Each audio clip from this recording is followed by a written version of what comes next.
વિદ્યાર્થી મિત્રો પ્રણામ। આગળના વિડીયોની અંદર આપણે મનુષ્યનું શ્વસન તંત્ર તેમજ મનુષ્યમાં શ્વાસોચ્છ્વાસની ક્રિયાવિધિ જોઈ ગયા હતા। હવે આ વિડીયોની અંદર આપણે શ્વસન તંત્ર એટલે કે શ્વસનને લગતા કેટલાક નાના પ્રશ્નો, એ ઉપરાંત મનુષ્યમાં જે રુધિર છે એ રુધિર વિશે સમજવાનું છે અને એ ઉપરાંત અહીંયા ટેક્સ્ટબુકની અંદર કેટલાક નાના પ્રશ્નો આપેલા છે, એના જવાબો આપણે જોઈશું। તો મિત્રો આગળ જઈએ પહેલાં આપણે શ્વસન તંત્રની છેલ્લે ચર્ચા કરી હતી। આગળ જોઈએ કે જ્યારે પ્રાણી કદમાં મોટું હોય ત્યારે આગળ આપણે જોઈ ગયા હતા કે પ્રાણીનું કદ મોટું હોય તો એ દરમિયાન શરીરના બધા જ અંગોમાં ઓક્સિજન પહોંચાડવું અશક્ય બને, એટલે કે માત્ર પ્રસરણની ક્રિયા દ્વારા શરીરના બધા અંગો સુધી ઓક્સિજન છે એ પહોંચાડી શકાય નહીં। જો કે ફેફસાની હવામાંથી શ્વસન રંજક દ્રવ્ય કણ, મિત્રો અહીંયા શબ્દ વાપર્યો છે શ્વસન રંજક દ્રવ્ય કણ, જેનું નામ છે હિમોગ્લોબિન। મિત્રો તમે હિમોગ્લોબિન નામ સાંભળ્યું હશે કે આપણે ઘણીવાર રુધિરના બ્લડ ટેસ્ટ કરાવીએ તો આપણે ઘણી વખત એવું કહેતા હોય છે કે બ્લડ ઘટી ગયું છે, હકીકતમાં બ્લડમાં રહેલું હિમોગ્લોબિન ઓછું થઈ ગયું હોય। તો હિમોગ્લોબિન છે એ રક્તકણની અંદર હોય। રક્તકણ એટલે રુધિર છે, રુધિરની અંદર 3 પ્રકારના કોષો હોય, એમાં એક લાલ રંગના રક્તકણ હોય અને એ રક્તકણની અંદર આ હિમોગ્લોબિન શ્વસન રંજક દ્રવ્ય કણ હોય છે। શ્વસન રંજક દ્રવ્ય કણ એટલા માટે કહેવાય કારણ કે ફેફસામાંથી જે ઓક્સિજન છે એ ઓક્સિજન રુધિર છે પ્રત્યેક કોષ સુધી લઈ જાય છે એવું આપણે સમજાવેલું, પરંતુ ખરેખર જોવા જઈએ તો એ ઓક્સિજન છે એ ઓક્સિજનને રુધિર નહીં પણ રુધિરના રક્તકણોમાં રહેલું જે હિમોગ્લોબિન છે એ હિમોગ્લોબિન શરીરના પ્રત્યેક કોષ સુધી પહોંચાડે છે। એટલે કે હિમોગ્લોબિન છે એ શ્વસન વાયુ ઓક્સિજન છે એનું વહન કરે છે, એટલા માટે શબ્દ વાપર્યો છે શ્વસન રંજક દ્રવ્ય કણ। એટલે આ હિમોગ્લોબિન છે એ ફેફસામાંથી ઓક્સિજનને શરીરના પ્રત્યેક કોષ એટલે કે પેશીઓ સુધી પહોંચાડે છે, જેમાં ઓક્સિજનની ઉણપ હોય એટલે કે જ્યાં ઓક્સિજનની જરૂરિયાત હોય।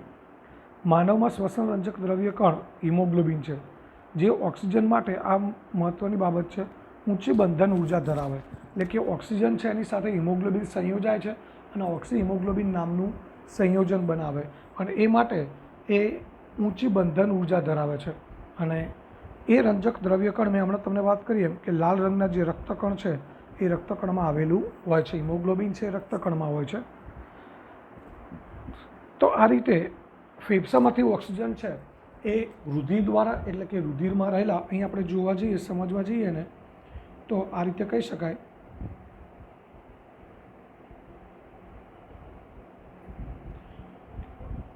રુધિર દ્વારા રુધિરની અંદર રહેલા રક્તકણ અને રક્તકણની અંદર રહેલું હિમોગ્લોબિન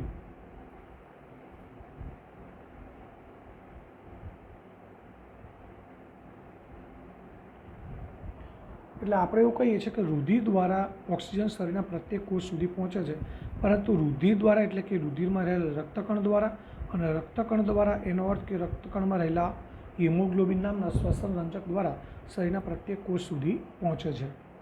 હવે બાકી રહી વાત કાર્બન ડાયોક્સાઇડની, તો કાર્બન ડાયોક્સાઇડ છે પાણીમાં દ્રાવ્ય છે, વધારે દ્રાવ્ય થાય છે કારણ કે સરળતાથી દ્રાવ્ય થઈ જાય। અને મિત્રો કદાચ તમે જાણતા હશો કે સમુદ્ર છે, મહાસાગરો, એને પાણીના મોટા સંગ્રહ કરતાં એટલા માટે ગણવામાં આવે છે કે કાર્બન ડાયોક્સાઇડ છે એનો જે સમુદ્રના પાણીમાં ખૂબ મોટા પ્રમાણમાં દ્રાવ્ય હોય છે, એટલે કે કાર્બન ડાયોક્સાઇડ પાણીમાં દ્રાવ્ય છે, જેના લીધે એ જે કાર્બન ડાયોક્સાઇડ છે એ રુધિરની અંદર દ્રાવ્ય અવસ્થામાં એટલે કે રુધિરની અંદર એ કાર્બન ડાયોક્સાઇડ રુધિરની અંદર રહેલું જે પ્રવાહી છે જેનો રુધિર રસ કહેવાય। રુધિરના મુખ્ય 2 ઘટકો પડે, એક રુધિર રસ જે પ્રવાહી માધ્યમ છે અને બીજું રુધિર કોષો। એ રુધિર કોષો 3 પ્રકારના હોય, તો એ રુધિર રસ જે છે એની અંદર દ્રાવ્ય અવસ્થામાં કાર્બન ડાયોક્સાઇડનું વહન છે એ શરીરના પ્રત્યેક કોષથી ફેફસા તરફ થતું હોય છે। હવે વધારાની માહિતી છે કે જો આપણે વાત થઈ ગઈ તો ફેફસાની અંદર વાયુકોષ્ઠો હોય અને વાયુકોષ્ઠોની સપાટી છે, વાયુકોષ્ઠો એટલે ફુગ્ગા જેવી રચના છે, એની ફરતે રુધિર કેશિકાઓ જાળીની માફક ગોઠવાયેલી હોય છે। અને એ વાયુકોષોને કારણે એની સપાટીનું ક્ષેત્રફળ ઘણું વધી જાય છે. હવે મિત્રો, આપણે મનુષ્યના ફેફસાની અંદર જે વાયુકોષો છે એને જો આપણે ફેલાવીએ, એટલે કે વાયુકોષો છે એની સપાટીને ખુલ્લી કરવામાં આવે બધા વાયુકોષોની, તો 80 મીટર સ્ક્વેર જેટલો વિસ્તાર રોકી દે. 80 મીટર સ્ક્વેર એટલે મિત્રો એક આપણે ચોરસ વિચારીએ જેની લંબાઈ 9 મીટર હોય અને પહોળાઈ પણ 9 મીટર હોય, એટલે 9 મીટર અને લંબાઈનો એક ચોરસ થયો, એનું ક્ષેત્રફળ 9 ગુણ્યા 9 81 મીટર સ્ક્વેર થાય, એટલે 80 મીટર સ્ક્વેર જેટલું અંદાજે ગણાય. તો એટલો વિસ્તાર એટલે ઘણો મોટો વિસ્તાર એ ઢાંકી દે છે, અને એના કારણે જ આ ક્ષેત્રફળ ખૂબ વધારે છે, જેના લીધે ફેફસાના વાયુકોષો અને રુધિર કેશિકાઓ એની ફરતે જે વીંટળાલી હોય છે એ બંને વચ્ચે આ વાયુઓની આપલે છે એ ખૂબ જ મોટા જથ્થામાં અને ઝડપથી થાય છે. હવે આપણે અનુમાન લગાવી શકીએ કે આપણા પોતાના શરીરની સપાટીનું ક્ષેત્રફળ કેટલું હશે. જો માત્ર વાયુકોષોની જ આટલું ક્ષેત્રફળ હોય તો આપણા આખા શરીર છે એનું ક્ષેત્રફળ ખૂબ વધારે હોય. તો આના પરથી આપણે વિચારી શકીએ કે વિનિમય માટે સપાટીનું વિસ્તરણ પામવાથી વાત વિનિમય એટલે કે સપાટી વધવાથી વાત વિનિમય કેટલી કાર્યક્ષમ રીતે વધુ સારી રીતે થઈ શકે છે. ત્યારબાદ આગળ જોઈએ તો આપણે કે આપણા શરીરમાં પ્રસરણ દ્વારા ઓક્સિજન જો વહન થતું હોય, એટલે કે ફેફસામાંથી પ્રત્યેક કોષ સુધી હિમોગ્લોબિન કે રુધિરના બદલે પ્રસરણ દ્વારા જો ઓક્સિજનનું વહન થતું હોય તો આપણા ફેફસામાંથી ઓક્સિજનના એક અણુને પગના અંગૂઠા સુધી પહોંચાડવા માટે 3 વર્ષ જેટલો સમય લાગે, જે આપણે અગાઉ વાત થઈ ગઈ હતી. એટલે કે પ્રસરણની ક્રિયા ખૂબ ધીમી ગણાય. એટલા માટે આપણા શરીરમાં જે રુધિર છે, રુધિરમાં રહેલું હિમોગ્લોબિન છે, એના દ્વારા શરીરના પ્રત્યેક કોષ સુધી ઓક્સિજન ઝડપથી અને જરૂરી માત્રામાં પહોંચાડી શકાય છે. હવે મિત્રો, અહીંયા કેટલાક પ્રશ્નો છે એ જોઈ લઈએ. શ્વસન માટે ઓક્સિજન પ્રાપ્ત કરવાની ક્રિયામાં એક જળચર પ્રાણીની તુલનામાં સ્થળચર પ્રાણીને શું લાભ છે? એટલે કે ઓક્સિજન પ્રાપ્ત કરવાની ક્રિયામાં જળચર પ્રાણી કરતાં સ્થળચર પ્રાણી કઈ રીતે વધારે સારા છે, અથવા સ્થળચર પ્રાણીને કઈ રીતે ઓક્સિજન પ્રાપ્ત કરવો વધુ સરળ પડે છે? તો મિત્રો, એનું કારણ એ છે કે હવામાં રહેલો ઓક્સિજન છે એના પ્રમાણ કરતાં જે જળચર પ્રાણીઓ છે પાણીમાં રહેતા હોય તો પાણીમાં દ્રાવ્ય ઓક્સિજનનું પ્રમાણ ખૂબ ઓછું હોય. હવામાં ઓક્સિજનનું પ્રમાણ વધુ હોય છે એની સરખામણીમાં પાણીમાં દ્રાવ્ય ઓક્સિજનનું પ્રમાણ ખૂબ ઓછું હોય, એટલે એનો અર્થ એ થયો કે હવામાંથી જે ઓક્સિજન મેળવતા સ્થળચર પ્રાણીઓ છે એમને ઓક્સિજન મેળવવો વધુ સરળ પડે, જ્યારે પાણીમાં રહેતા જળચર પ્રાણીઓ છે એમને પાણીમાં દ્રાવ્ય ઓક્સિજનનું પ્રમાણ ઓછું હોવાથી એમને જે ઓક્સિજન છે એ મેળવવો મુશ્કેલ પડે.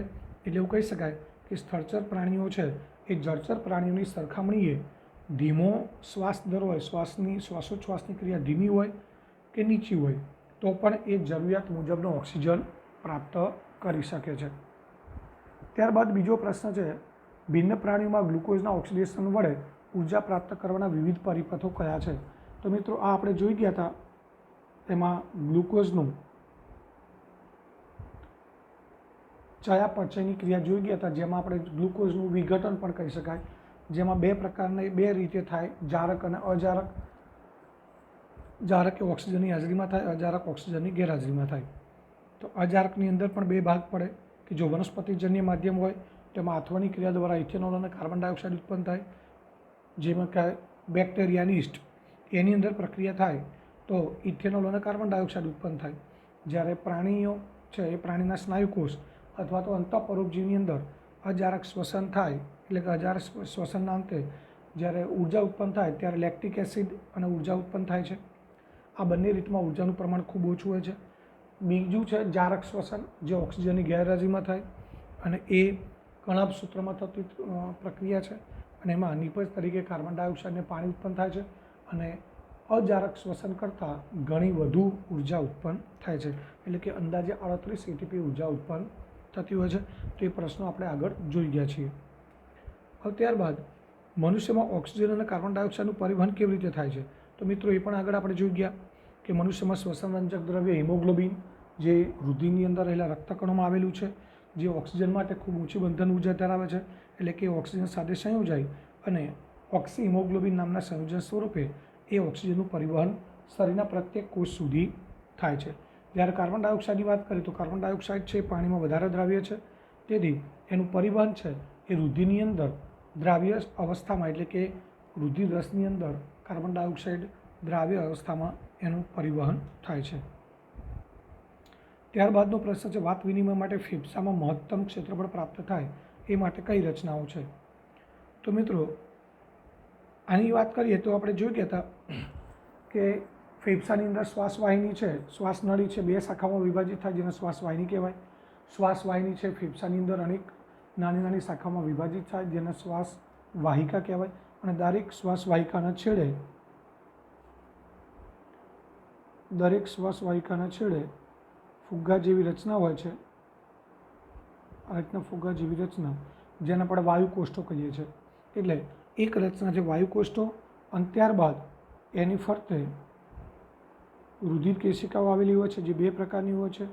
એક વાદળી રંગની જે કાર્બન ડાયોક્સાઇડ યુક્ત રુધિર છે એને અહીંયા વાયુકોષ્ઠોની અંદર લાવે છે, અને બીજી છે લાલ રંગની જે વાયુકોષ્ઠોમાંથી આ રીતે ઓક્સિજનને શરીરના પ્રત્યેક કોષ સુધી લઈ જાય છે. અને આ વાદળી રંગની છે એ શરીરના પ્રત્યેક કોષમાંથી કાર્બન ડાયોક્સાઇડ પાછો લાવે છે.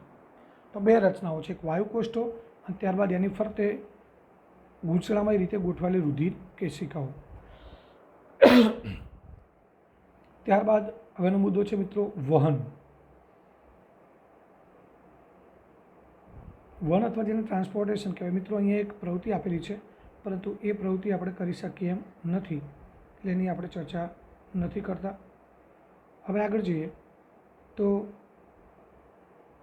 આપણા ખાસ કરીને મનુષ્યની વાત કરીએ તો મનુષ્યના શરીરના જુદા જુદા ભાગોમાં ખોરાક, ઓક્સિજન ઉપરાંત નકામા પદાર્થો છે, કાર્બન ડાયોક્સાઇડ છે, આ બધાનું વહન રુધિર દ્વારા થાય છે. આપણે ખોરાક, તમને મિત્રો યાદ હશે પાચન તંત્રની રચના, એમાં આપણે છેલ્લે એવું કહ્યું હતું કે નાના આંતરડામાં ખોરાકનું પાચન પૂરું થાય છે.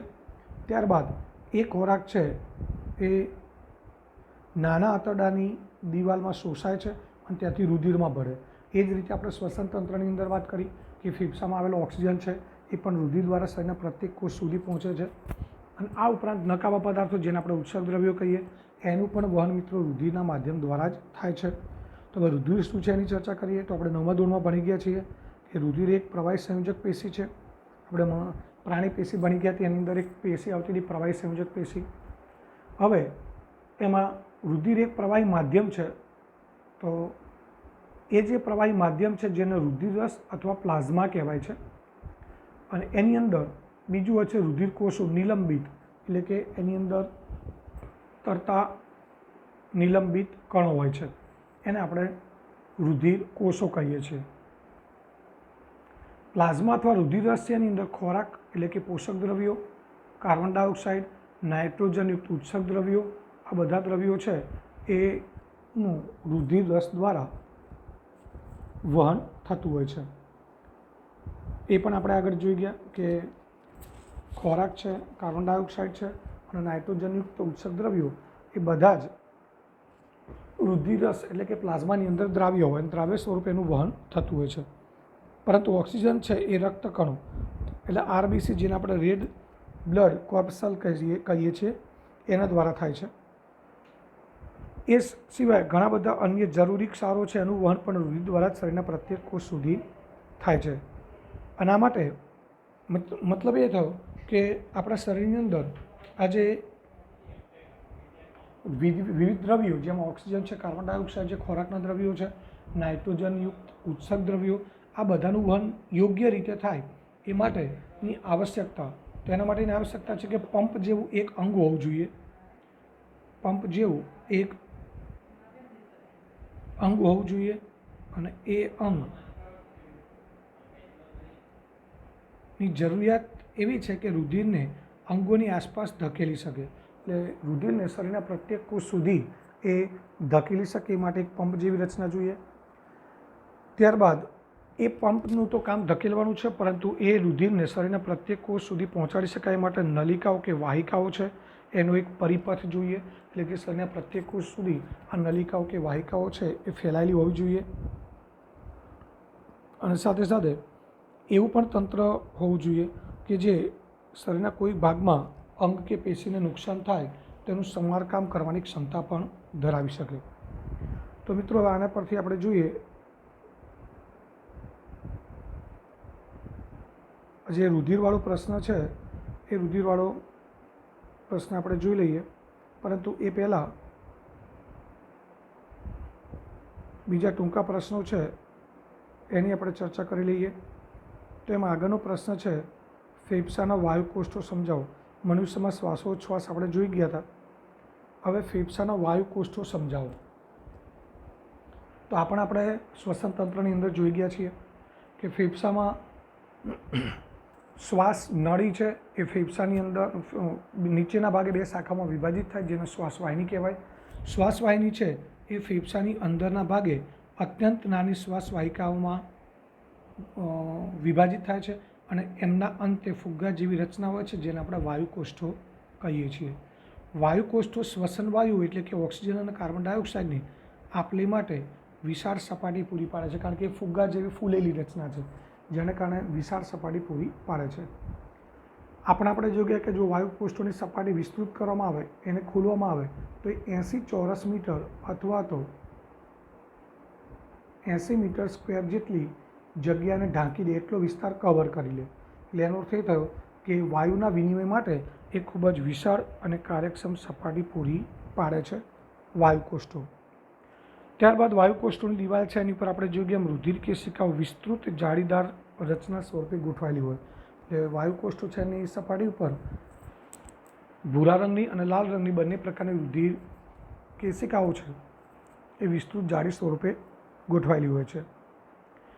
ત્યારબાદ મનુષ્યમાં શ્વસન રંજક દ્રવ્ય શા માટે જરૂરી છે તો એની પણ આપણે ચર્ચા કરી, એ પણ મુદ્દાસર જોઈ લઈએ.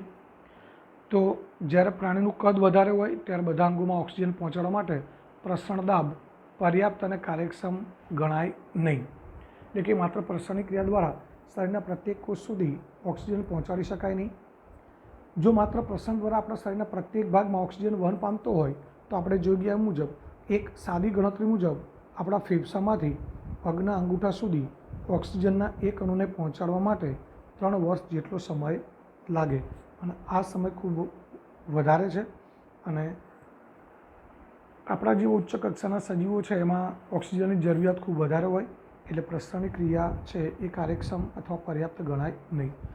અને એટલા માટે જ આપણા શરીરની અંદર જે રુધિર છે, રુધિરની અંદર લાલ રંગના રક્તકણો છે, એની અંદર શ્વસન રંજક દ્રવ્ય હિમોગ્લોબિન આવેલું છે, જે ફેફસામાંથી ઓક્સિજન ગ્રહણ કરી અને રુધિર પરિવહન દરમિયાન પ્રત્યેક પેશી અને કોષો સુધી પહોંચાડે છે.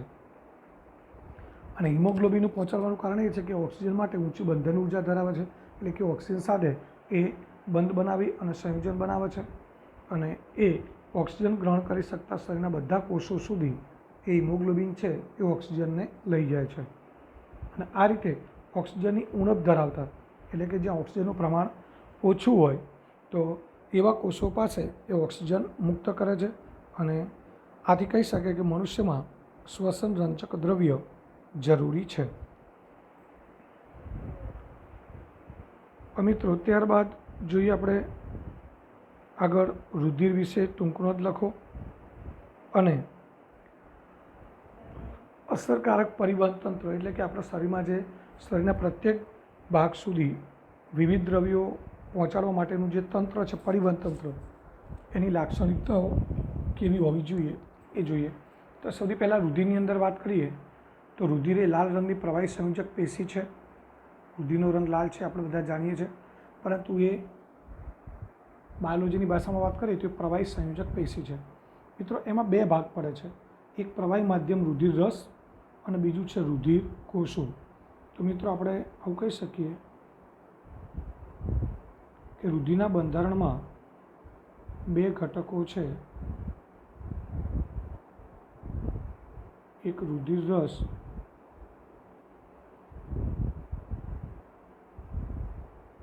અને બીજું રુધિર કોષો.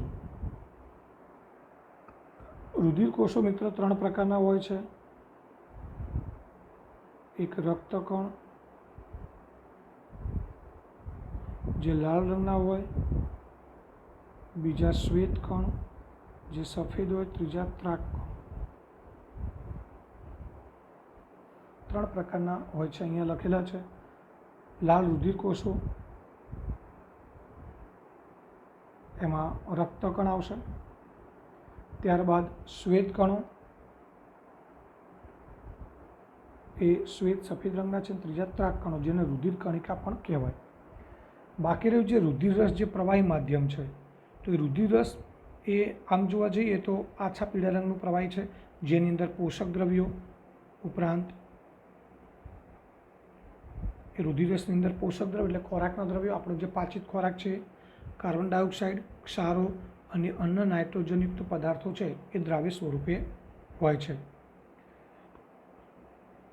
રક્તકણોનું કાર્ય છે ઓક્સિજનનું વહન કરવાનું. મિત્રો, અહીં એક આકૃતિ દ્વારા આપણે આ રક્તનું જે બંધારણ છે અહીં જોઈ શકો છો તમે આકૃતિની અંદર. અહીંયા આ રુધિર વાહિની છે, અહીંયા જે બ્લડ વેસલ લખેલું છે આ રુધિર વાહિની છે જેની અંદરથી રુધિર વહેતું દેખાય છે. એમાં આ જે એલ્પેનલીબ ચોકલેટ જેવા જે કોષો છે, રેડ બ્લડ સેલ, જેને રક્તકણ કહેવાય.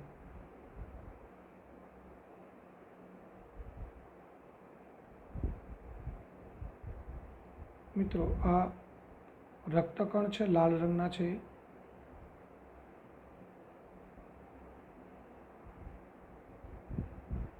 ત્યારબાદ વ્હાઇટ છે એ શ્વેત કણ છે,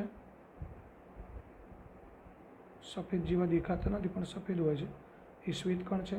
અને ત્યારબાદ આ પ્લેટલેટ્સ જેને આપણે ત્રાક કણ કહીએ છીએ. તો આ ત્રણ પ્રકારના રુધિર કોષો અહીં તમે જોઈ શકો છો. રક્તકણ છે, આ શ્વેત કણ અને આ ત્રાક કણ છે. અને આ પ્લાઝમા એટલે રુધિર રસ. તો મિત્રો, આ રુધિરનું બંધારણ એક જ આકૃતિમાં આવી ગયું.